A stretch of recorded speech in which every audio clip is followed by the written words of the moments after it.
નમસ્કાર મિત્રો, ચામુંડા પ્રાકૃતિક ફાર્મ અને હું સંતોષ ભીલવાળા. આ જોઈ શકો આપણે પપૈયા એટલામાં એકાદ વીઘા જેટલા બહુ ખરાબ થઈ ગયા.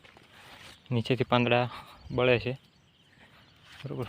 ઉપર તો હજી પ્રોબ્લેમ નથી, 5 દિવસ થયા છે, હવે કદાચ રિકવર થઈ જાય કે આ પાંદડા લગભગ પડી જશે એવું જેની પાસેથી આપણે રોપ લીધો હતો એને એવું માર્ગદર્શન આપ્યું હતું કે એ પાંદડાથી કંઈક પડી જશે, નવી ફૂટાણ આવશે બરાબર. અને આ એકાદ વીઘામાં જે પાણી, કેમ કે આપણે તમે જોઈ શકો અહીંયા 1 ફૂટ જેટલો ઊંચો અહીંથી લઈ અને અહીં સુધી આખો પાળો મારેલો છે, એટલે આપણું પાણી કાંઈ જાતું નથી. એમ આપણા ખેતરમાં કોઈનું પાણી નથી આવતું, પણ જે આપણું પાણી આવે એ થોડોક સમય રહેતું હોય. પણ આપણે આ વર્ષે 3 દિવસ સખત વરસાદ પડ્યો, જોઈ શકો તમે. આદું પણ આખું બગડી ગયું બરાબર. આમાં પાણીજન્ય ફૂગ કહેવાય ને એ લાગી હોય એમ, એટલે વરસાદનું પાણી પીડ્યું હોય એને કારણે. તો પપિયામાં પણ એ જ હોય બરાબર, જોઈ શકો તમે. આમાં એકાદ વીઘા જેટલું તો નીચેથી આખું પીળું પડી ગયું. અમે રિકવરી આવે ન આવે એ વાત પછીની છે, પણ અત્યારે આ પરિસ્થિતિ છે. કેમ કે સતત 3 દિવસ સુધી આખા ખેતરનું પાણી આ પપિયામાં ભર્યું હતું. કેમ કે ઉપર મગફળી છે, મગફળીનું પાણી હળદરમાં આવે, હળદરનું પાણી આમાં આવે. પછી આપણે હળદરનું પાણી હળદરમાં એવું કર્યું હતું, કેમ કે ત્યાં પાળો હતો ને બાંધી દીધો, એટલે પપિયાને વધારે નુકસાન ન થાય બરાબર. જોઈ શકો તમે. જ્યાં પાણી નથી ભરાણું ત્યાં આદું વ્યવસ્થિત છે, પણ જ્યાં પાણી ભરાણું હતું ત્યાં આદું બગડવા માંડ્યું બરાબર. કેમ કે જો અહીંથી હળદરનું પાણી પપિયામાં આવી જતું, એટલે જો આદું બગડી ગયું. એટલે આ બધામાંથી પાણી કાઢ્યું હતું, તો પછી અહીંથી પાણી નહોતું આવવા દીધું, કેમ કે પપિયાને વધારે નુકસાન થાય એમ હતું, એટલા માટે.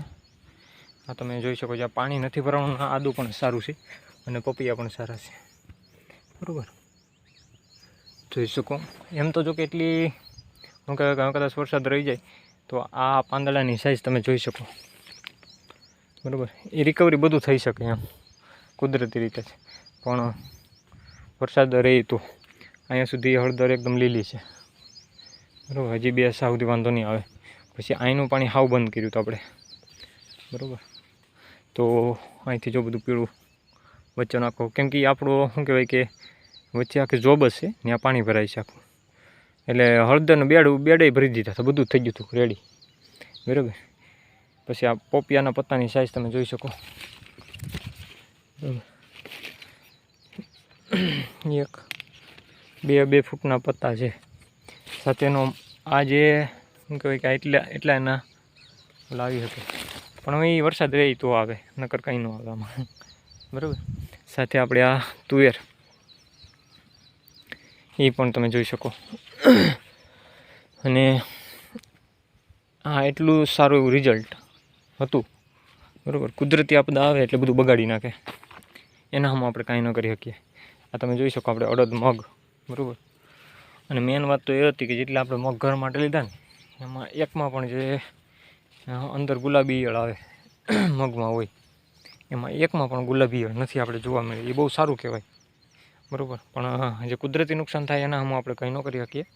વચ્ચે જ્યાં પાણી ભરાય ને, જેમાં હળદર પીળી ને આખા પટ્ટામાં તુવર પણ બગડી ગઈ બરાબર. એટલે પ્રોબ્લેમ તો હોય ખેડૂતને, પણ એનું કાંઈક ને કંઈક સમાધાન ગોતતા હોય. હવે જો આ છે, આમાં જે હિંગું બસવી એ બસે બરાબર. આપણે માલ તો કાયમ બેંધા જ ખવડાવવાનું હોય, કેમ કે ખેતરમાં નિરણ લેવા જવાય નહીં. આપણે જે નેપિયરને હોય એ વાઢી હકાય નહીં, અત્યારે પ્રોબ્લેમ થાય. તો એની જગ્યાએ આ ખેંચી 5 ગાંહડી ખેંચી અને માલને ખવડાવે, બીજું તો શું થાય બરાબર.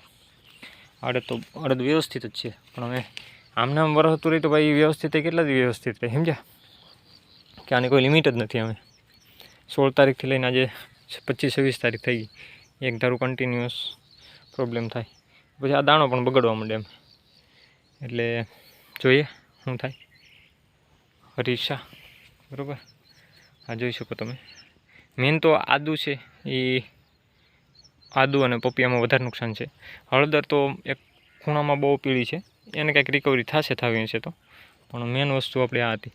જોકે આમાં પાણી વધારે ભરાય એટલે આપણે એ પણ નક્કી થઈ જાય કે પપિયા હોય એ પાણીમાં ન કરાય એમ. અને નિકાસ હોય, નિકાસ પણ છે આપણે મારા ખેતરમાંથી મારા કાકાના ખેતરમાં નિકાસ છે. મેં આપણે બંધ કરી દીધું ઓર્ગેનિક કરીએ એટલે, કેમ કે જો આ સાઈડ છે એ કેનાલનો પાળો છે, ઓલી સાઈડ છે એ મારા ઝાડવા અને મોટો પાળો છે, અને સામે જે ત્યાંથી પણ કોઈનું પાણી ન આવે કેમ કે એ પણ પાળો જ છે. એટલે બધી જગ્યાએથી પાળા છે. આ એક જગ્યા હતી અમારું પાણી કાકાના ખેતરમાં જતું, પણ એ પણ અટકાવી દીધું કેમ કે ઓર્ગેનિક કરીએ ને આપણું ઓર્ગેનિક મેન્યુઅર હોય જે આપણે બળ કરતા હોય બધું બરાબર, ઢહડાઈને બીજાના ખેતરમાં વહી જાય એના કરતાં.